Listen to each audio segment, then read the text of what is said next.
Hello, everyone, and welcome to the series on getting creative with the Okiolabs camera. So, just a reminder that this series is kind of using that document camera of the Okiolabs and how you can use this with students being more of the creator rather than them always consuming different information. So, what we're going to talk about today is a strategy, and it's called share and compare. So, what that means is your students are going to share their information and then they're going to compare it with another group or maybe somebody else. So, right here, there are just some quick slides that we're going to run through and then we're going to kind of go through an example. So, first thing that we're going to do is an example. If you click right here, this is kind of the digital version that can be really nice, but it's also really hard if you are using math because sometimes you want your students to write, or maybe they're working on some type of activity where you want them to write. And so that's where the Okio Cam comes into play. So what I would do is I would put my students into groups. So that's the first step. Then right here, this template was shared with me, and it's a Jamboard, and you have different Post-its. So you've got student 1, student 2, student 3, student 4. And on either digital Post-its like Jamboard, or if you're trying to use the OkioCam, you'll use actual Post-it notes. So again, every single student gets a Post-it note, and then they answer the question. So depending on what the question is, that student answers individually. Then it becomes like a think, pair, share. So then the students compare and they talk about how they solve the problem. Now, to take this one step further, what you could do is class 1 could add their best answer. So after the students talk, they come up with a really good way to show their answer and they all agree, and then they add it to this slide. So what they would do is they would insert that slide. Now, if you're using the OkioCam, you can have students take photos using that camera, and it will turn out a lot better than if they just go to insert camera. So we're going to kind of talk about that. Another thing is right here with class 2, group 1. So we've got another group, and they're comparing with another class in another group, or maybe the same class in a different group. And then they could also compare with the teacher. So it's taking it and they're really starting to look at, okay, well, what is similar? What is different? And the students are looking at all these different pieces. Okay, so let's go ahead and pull up our Okio camera now, and we're going to just look at an example. Okay. So right here, we have an example.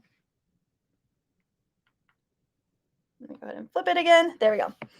So this is adding. In a couple different ways, students solve this. So we have 89 plus 34. One student, they broke it apart. Another student, they did vertical addition. Another student over here did just a standard algorithm, and same for this student. So then what the students are going to do is they're going to talk and they're going to explain how they solved their individual problem.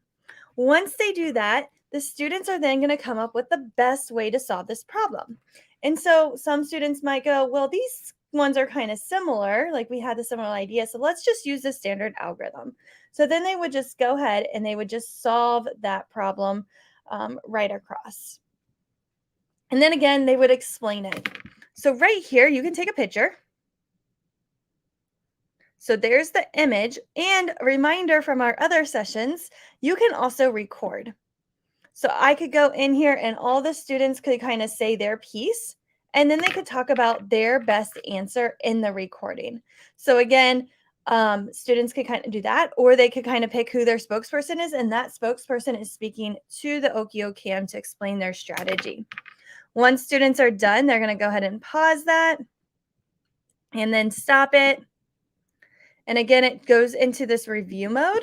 And here are the photos, and then here is the actual video. So I can kind of take this and take it on to my Google slide. So let's go ahead and hit insert, image, upload from the computer. And then we just have to find it. Go ahead and add it onto there. There we go. Okay. Then I'm going to hit open. So now that I've got my image on my Google slide, students then again can take this to the next level and they can use these symbols. Now, you do want these symbols to be on top because if not, they're going to go to the background. So what I always do is I highlight them all, and then I do a right click, and I put, oh, it stopped highlighting them all. Let's try that again. I keep getting click happy. Let's see if I can do it again. There we go. Order, and then I bring it to the front. So now that it's in the front, I can go over here and I can say, oh, these two images look exactly the same, or they thought of this strategy as well. Why did they solve it? And I could say, oh, this group used this strategy, but this group did not. And I'm able to use these different shapes to, again, show my thinking out loud. And I was able to add on that Okio camera of the students' work. Again, sometimes when you go in here and you go to insert and then you go into image and you go to camera, like you don't get the best image sometimes. So like using that camera can really help your students to see what is going on, and then they're able to annotate all over this. Another way is we have that video. I could add that video to my Google Drive, and then I could add it into the slide deck, and the students could listen to other groups and how they are talking. And then based on how those students are talking, they can then decide what happened. And maybe, again, you use those different videos and you have different groups listening to different strategies and how they're solving and what they're thinking out loud. And you can really begin to start to have some extension and some deeper conversations about those math problems. And then again, you could add the teacher in. So if you wanted to solve it, the kids could talk about what strategy they use compared to the teacher in the other groups. Okay, so that is one example. Now let's go ahead and let's create a new example. Okay, so right here, I'm going to pull up my Okio camera again, and I'm going to go back to the camera. So right here, I am going to have a word problem. So Kim, she had 10 popsicles. And then she gave 6 to her friends. How many does she have? Okay, so that is our word problem. Again, you're going to pass out these sticky notes to the classmates, and then they're just going to start solving. So one student, for example, and I'm going to just kind of work right here so you can see, might draw a picture. Okay, so they're going to draw the picture of this strategy. And it was 6 of her friends she gave the popsicles. So 10 total popsicles.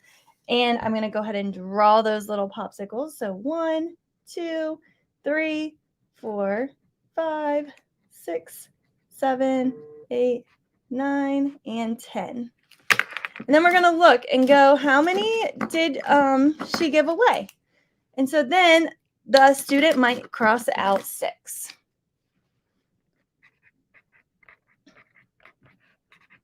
So there's one strategy that one student might do.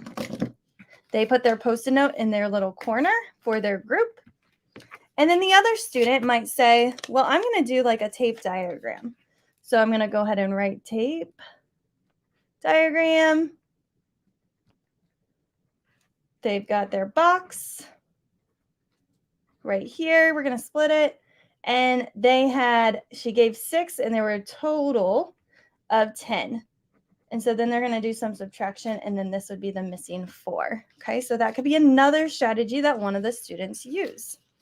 Another strategy might be just the solving it by creating an equation. So doing just 10 minus 6 equals 4. So again, you can kind of see how students are just kind of solving this their different way. And then the last student might say, well, I like to use maybe a number line. So they can draw out their number line.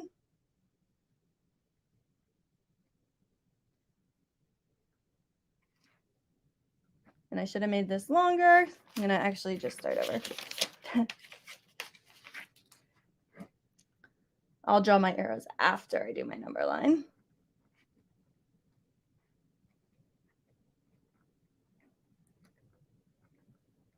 Okay, so there's 10 total. And then she gave away 6 of them. So starting at 10, 1, 2, 3, 4, 5, 6. Okay. And then again, the students are going to discuss together So this is where you could have the Okiocam to hear their discussions on how they're solving this and what they're thinking. And again, it's so small that it can be added into any conversation, and the students are just kind of able to kind of roll with it and go. And so the students are going to look and they go, oh, I really like that these kind of represent a picture. So let's go ahead and draw maybe our picture out.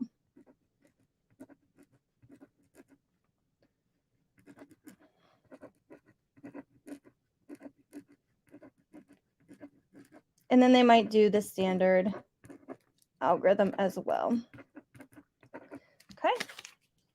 And then they might even write a nice little equation to represent this as well. So again, Kim had 10 popsicles. How many does she have left? We can say Kim has 4 popsicles left. Okay. And there's the best answer. Okay. So then what the students would do is they would turn, they could either take a picture. So there's their picture, or they could start recording. And then they could start to explain. Right here we had this equation, and as a group we decided that we're going to underline 10 and 6. And we also saw how many does she have left. So we know when we're doing left, that means to subtract. And what we decided as a group is that we decided to draw a picture of the 10 popsicles. We knew that she gave 6 of them away, so we crossed off 6 popsicles. And then we subtracted. 10 minus 6 is 4. And then we wrote a sentence, Kim has 10 popsicles left. And again, you could do a share and compare with another group if you wanted to add on. Maybe the other groups has a different problem, and maybe it was addition. And the kids could compare and contrast what was different from the adding to the addition problem. And so you could kind of talk about that.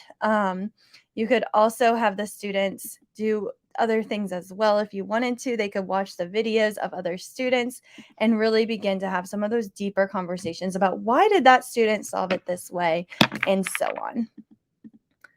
And then finally, it's that publish step. So again, you could take that video, publish it on a Google slide, or take that image and add it to the Google slide. And then the students can do another share and compare. They're able to see how other groups solved it. They can get in front of the class and you could play the video and you could kind of talk about it that way as well. So just in case you haven't yet, make sure you purchase your Okio camera. You can get them on Amazon, and this site will take you to the Amazon. So right here, I've got the Okio T Plus, and I just love it. It's great, and you can, again, use it in your classroom to get students to become the creators, and they're really able to start thinking outside the box. All right, well, thank you so much for joining today, and we cannot wait to see how you're using your Okio camera in your classroom. So make sure you share on Twitter and you tag Gold EDU, and you also tag Okio Cams on Twitter as well. All right, thanks, guys.